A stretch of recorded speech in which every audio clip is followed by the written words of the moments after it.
this ain't what everybody get. You know what I mean? This is the most definitely the most exclusive hangar on the entire strip. From Rick Ross commissioning a jet with $signs literally painted on the fuselage to Drake transforming a repurposed cargo plane into a $185 million flying even Lil Wayne's aircraft getting raided by the Feds are the most expensive and wildest private jets in rap history. But the most unbelievable story on this list is one nobody saw coming. And it starts with Drake. We're kicking things off at the very top. And no, we aren't talking about the top of the charts. We're talking about the strap in and hold your jaw shut kind of top. Aubrey Drake Graham, the sixth god himself, doesn't just own a private jet. He essentially owns a flying city, a Boeing 767-300F. Now, a 767 is typically used for hauling massive amounts of cargo across continents. But Drake looked at that frame and decided to make it OVO. Interestingly, this plane, famously known as Air Drake, wasn't even an out-of-pocket purchase. In 2019, the Canadian company Cargojet gifted it to him as part of a massive branding deal. Just let that sink in for a second.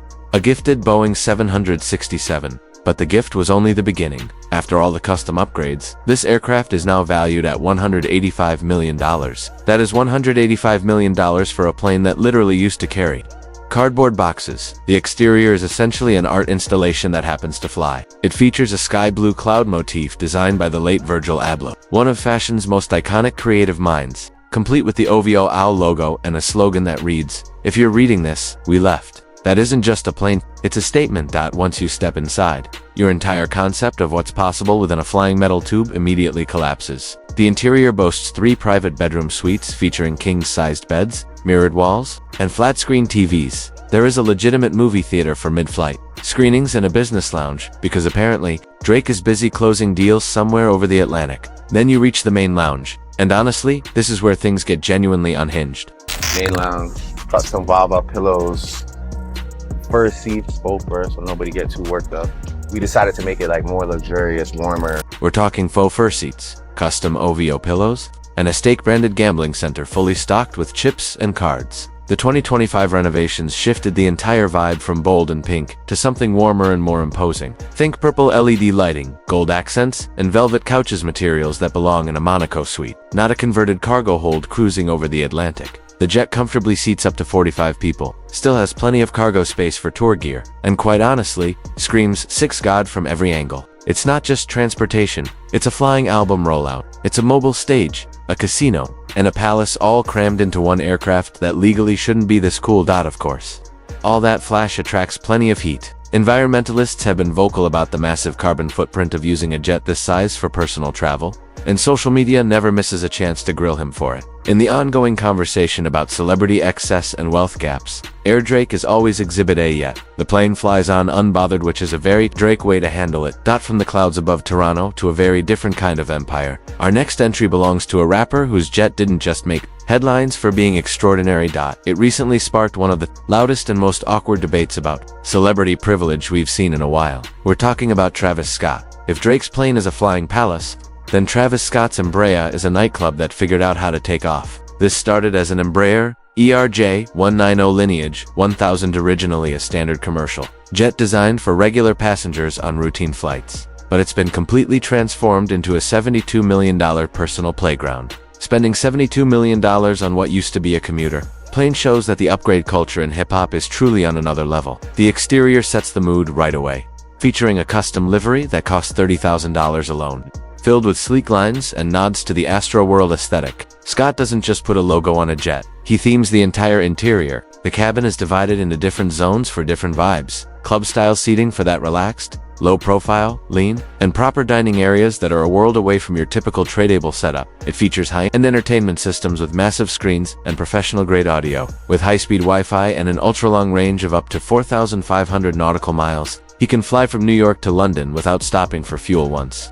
It's essentially his utopia stage setup, just airborne. This is a space designed for producing beats, brainstorming, lounging, and the organized chaos that follows him across every continent. From the plush leather to the premium acoustics and modern finishes, everything is dialed in. It's infrastructure for a lifestyle that literally never stops. But this is where the story takes a sharp turn, because Travis Scott's jet didn't just go viral for being impressive. It went viral for sparking one of the most intense debates on celebrity privilege in recent memory. In 2022, photos surfaced of his jet parked right next to Kylie Jenner's pink-striped Bombardier Global 7500, with its Kylie Air neon interiors and custom stairs. They were lined up like a his and hers set for people who don't realize how insane that actually looks. The image was bad enough on its own, but then the data came out. We're talking about short flights, absurdly, almost satirically short trips that caused massive climate anxiety. These were flights that lasted about as long as a slow drive, burning jet fuel for trips any sensible person would have taken in a car. Critics hammered it as selfish, out of touch,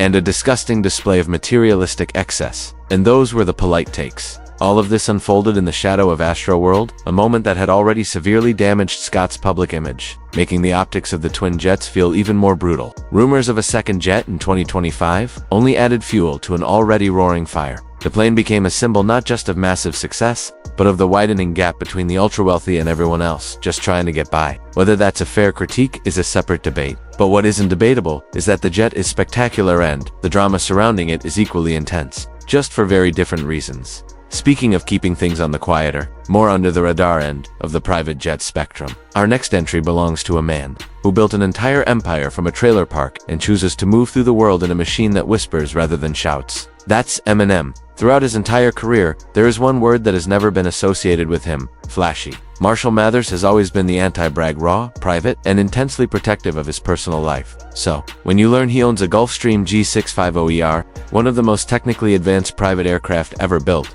it somehow makes perfect sense, because M doesn't do things for show. He does them because they work. The G650ER is a serious machine. It has an ultra-long range of 7,500 nautical miles, non-stop, meaning he can fly from Detroit to Tokyo or London without ever stepping foot in a public airport terminal. For a man who guards his privacy the way he does, that isn't just a luxury, it's a requirement. That's $70 million. The interior is all about discretion and comfort. It features leather seats and deep sofas that fold flat for long-haul sleep, large entertainment screens, and a conference area for business because, yes, even Slim Shady has business to discuss at 40,000 feet, with advanced air purification, wood paneling, and mood lighting. The high-end finishes communicate wealth without ever feeling the need to announce it. There are no gold-plated seats here, no gambling centers, and no OVO-branded pillows. This is a flying sanctuary built for reflection, rest, and real talk.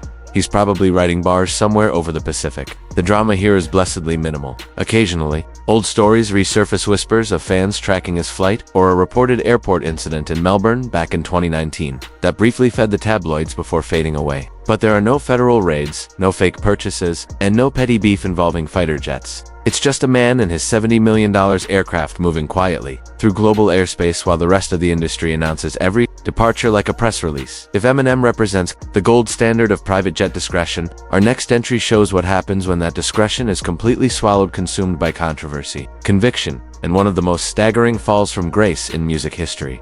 Diddy. There was a time, and honestly, it wasn't even that long ago, when Diddy's Gulfstream G550 was the ultimate symbol of mogul energy. This was Sean Combs, the bad boy, the architect of an empire, spanning everything from music and fashion to spirits. He was the man who defined an entire era of aspirational black wealth. He had a plane, and it was truly extraordinary. The G550, dubbed Air Combs, served as the airborne throne for one of the most powerful figures in entertainment. Built in 2015 and valued at $60 million.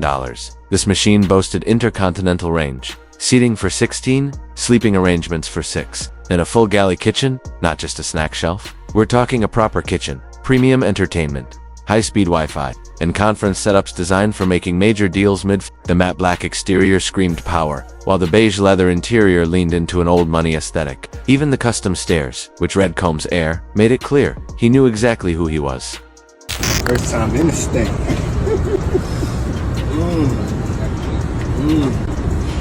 It's gonna be better once some stuff is swapped. That was then. This is now. What happened to Air Combs in the years that followed is one of the most extraordinary and deeply troubling chapters in the history of hip-hop aviation. In 2025, Diddy was convicted following a federal criminal case that sent shockwaves through the entire music industry. While he was incarcerated, the jet didn't just sit idle in a hangar. It was rented out through Silver Air, generating an estimated $4 million across 126 trips, with passengers reportedly boarding without any idea whose aircraft they were actually on. The jet had already drawn heat during the federal investigation, Reports showed it flew to Antigua during the 2024 home searches by federal agents, a detail that dominated headlines and fueled endless speculation about what the aircraft was carrying and where it was headed. By October 2025, the plane was sold for an estimated $20 to $30 million and re-registered in San Marino under the tail number T7S. The Combs Air Stairs, the full galley, and the beige leather are all gone liquidated to cover legal fees as an empire came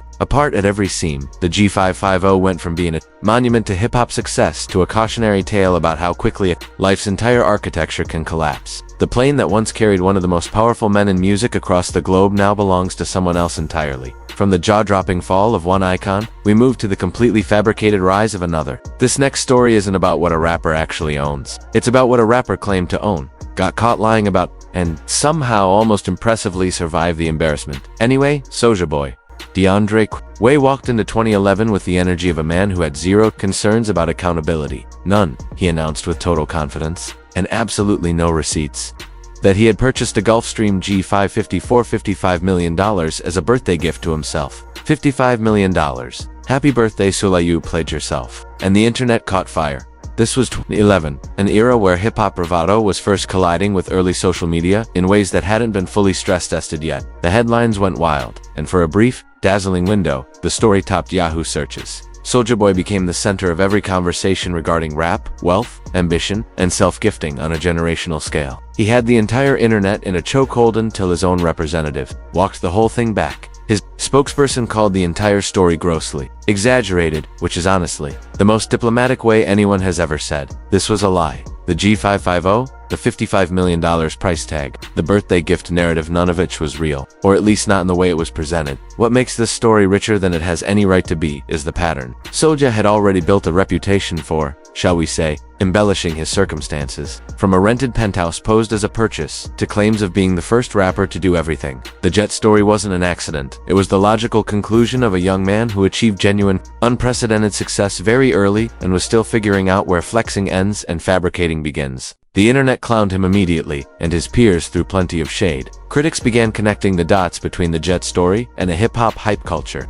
that occasionally loses its grip on verifiable reality. But you know what? There's something almost endearing about the sheer audacity of it. It was a bold move with the wrong execution, a legendary chaos. Plus, the carbon footprint critics can't really come for you over a plane you never actually bought. It also serves as a wild contrast to our next entry, a man who didn't have to exaggerate a single thing, because his wife literally bought him a $40 million aircraft as a Father's Day gift. Jay-Z. There are ways to receive a Father's Day present, and then there is the way Sean Jay-Z Carter received his. The God MC, co-founder of ROC Nation, and one half of the most powerful couple in entertainment history, was gifted a Bombardier Challenger 850 by Beyoncé back in 2012. Price tag, $40 million.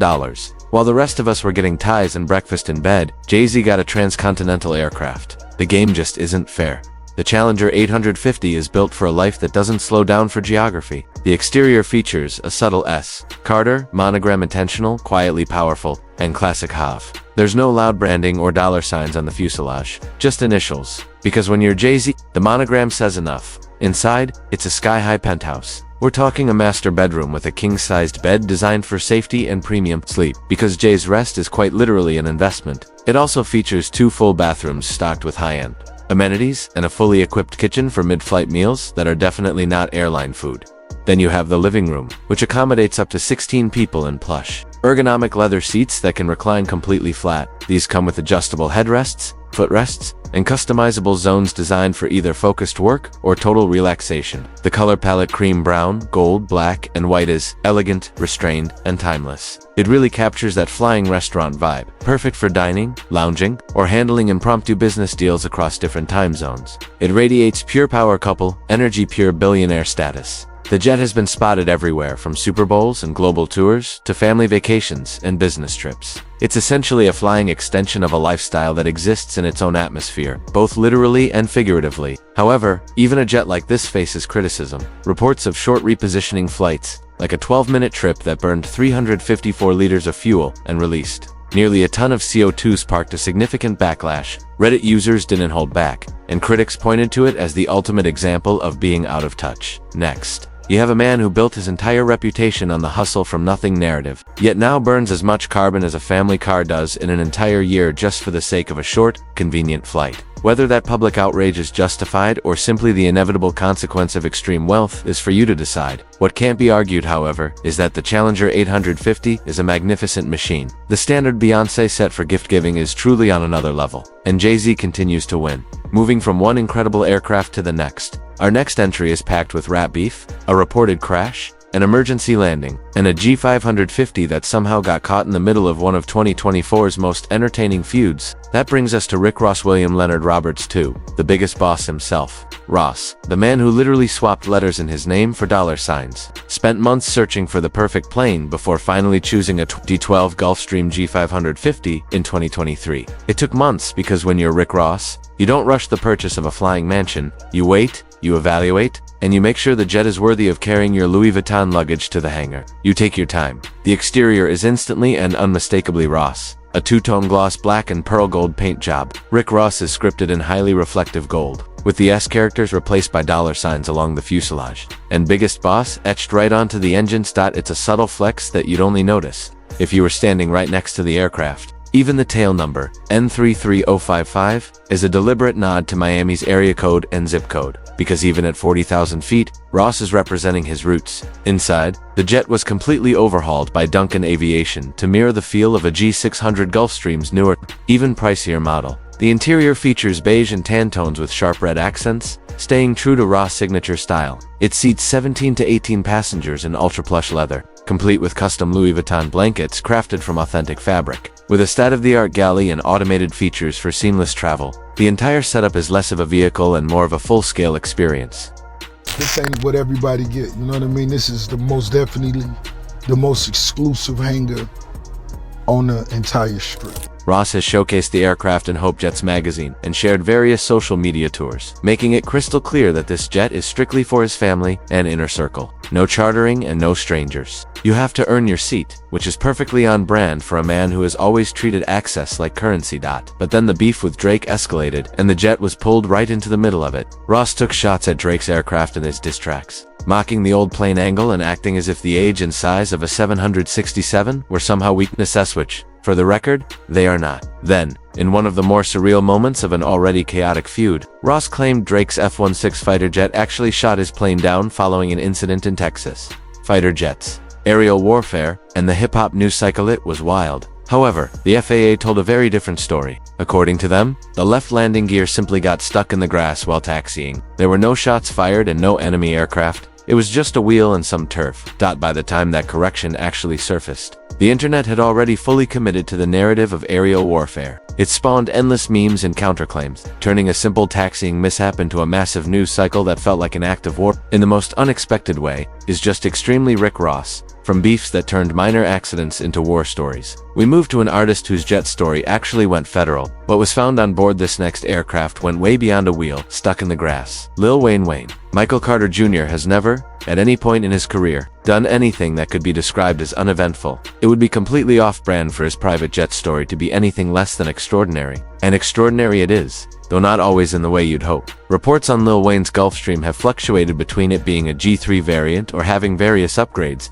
but at its core, it is a mobile studio. It's designed for a man who seemingly never stops creating, performing, or moving. The interior features spacious beige leather, seating with classic wood finishes, and multiple flat screens for music videos and NCAA games. Because Wheezy is a serious sports fanatic, that it features a premium sound system designed for actually enjoying music mid-flight, advanced connectivity for on-the-go collaborations, and lay-flat divans for resting during long hauls between tour dates. Think of it as a flying studio with high-end luxury upgrades, the kind of space where you could realistically write an entire album, watch a game, eat, and sleep without ever touching the ground. For a touring artist with Wayne's intensity, that isn't just an indulgence, it's essential infrastructure. However, December 2019 permanently changed the conversation surrounding Wayne's aircraft. Federal agents raided his plane at Miami Opa-locka Executive Airport, discovering cocaine, heroin, MDMA, marijuana, and a gold-plated .45 caliber handgun all on a single aircraft. The story immediately exploded across every news feed. While potential felony charges were on the table, no formal charges were filed at that exact moment, but the legal complications didn't start or end in 2019. Wayne had already been sued multiple times for unpaid jet leases, racking up over $1 million in outstanding payments to companies like Signature Group, who had customized his aircraft with a bed and medical equipment. In 2015, a court ordered a $2 million payment, and law enforcement eventually seized his art collection to settle the debt. In a completely separate 2015 incident, Wayne was also reportedly removed from a different chartered flight mid-journey for smoking marijuana on board. Being removed mid-air for smoking weed on a plane sounds absurd. Until you remember this is Lil Wayne. Nothing about his story has ever been anything other than completely and compellingly over the dash top. Moving away from the wild turbulence of Wayne's airspace, we cool things down with our next entry. This jet story trades federal raids for quiet efficiency and the no-nonsense approach of a cash money co-founder who built an entire empire without ever needing to be the loudest person in the room. Christopher Williams. The original Birdman has always operated a bit differently than his peers in the hip-hop aviation world. While others were commissioning flying casinos or ordering fur-upholstered everything, Birdman opted for the Bombardier Challenger 604. It's a $30 million large cabin, mid-sized jet built for the kind of man who needs to be in 3 different cities before lunch and doesn't need an audience for any of it. That is simply the Birdman way. The Challenger 604 earns its respect through pure practicality. With a range of 4,000 nautical miles, it is perfect for coast-to-coast US flights or shorter international trips. Exactly what a music executive managing a nationwide label empire needs. The cabin is a standout in its class, featuring a 6.1-foot stand-up height, an 8.2-foot width, and a 28-foot length, providing actual room to move and think. Inside, it typically seats 9 to 12 passengers in a forward 4-chair club configuration, followed by conference tables or divans for meetings on the move. There is a forward galley for proper meals, a full lavatory, and passive noise insulation that keeps the cabin remarkably quiet. It's the kind of silence where you can plan, strategize, and build without any distractions. With fully reclining leather seats, wood paneling, and subtle mood lighting, it represents wealth without the need for an announcement. Go from 30504, man. You heard me?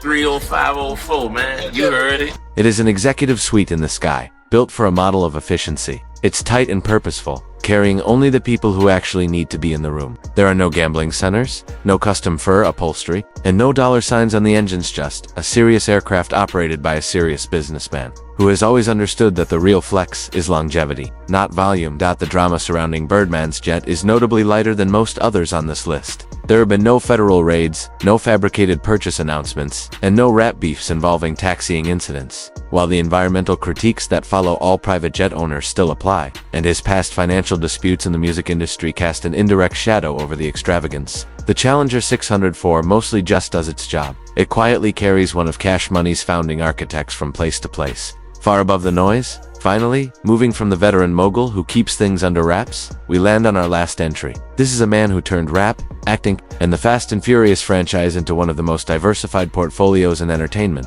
and then bought himself a jet to celebrate earning a college diploma. Ludacris Christopher Brian Bridges. Uda. The man who somehow managed to be one of rap's most technically gifted lyricists and one of Hollywood's most beloved action stars at the same time, has always had a flair for the celebratory gesture. So, in 2022, after receiving an honorary degree from Georgia State University, he decided to mark the occasion in the most ludicrous way possible. He bought himself a Hawker 700 and called it a little graduation gift, his second private jet, as a graduation present to himself. We are definitely noticing a theme on this list. The Hawker 700 is a mid-size workhorse. With a sleek black exterior, it's professional and doesn't scream for attention. The cabin is cozier than the G550s and Challengers we've been looking at, but it fits the practical demands of Luda's life perfectly. Fast and Furious, shoots, music, gigs, and business obligations spread across the country. Inside, you'll find cream-colored leather seats in train-style rows with tables. It's clean, functional, and free of gimmicks, featuring sofas for lounging,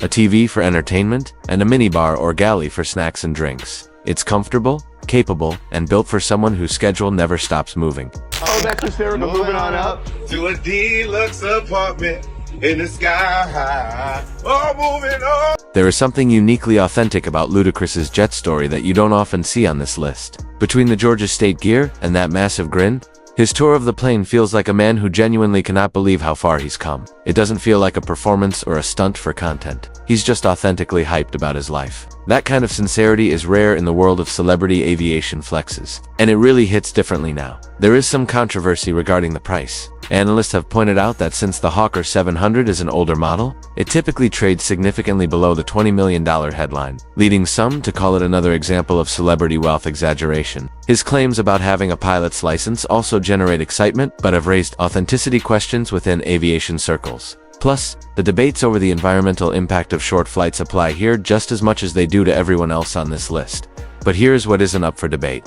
Ludacris, a kid from Champaign, Illinois, who grinded his way to one of the most enduring careers in hip-hop and film, standing inside his second private jet in a Georgia State University shirt, singing about moving on up. As far as graduation speeches go, that one is legendary. That if this video hit differently than you expected, click on any of the cards on your screen.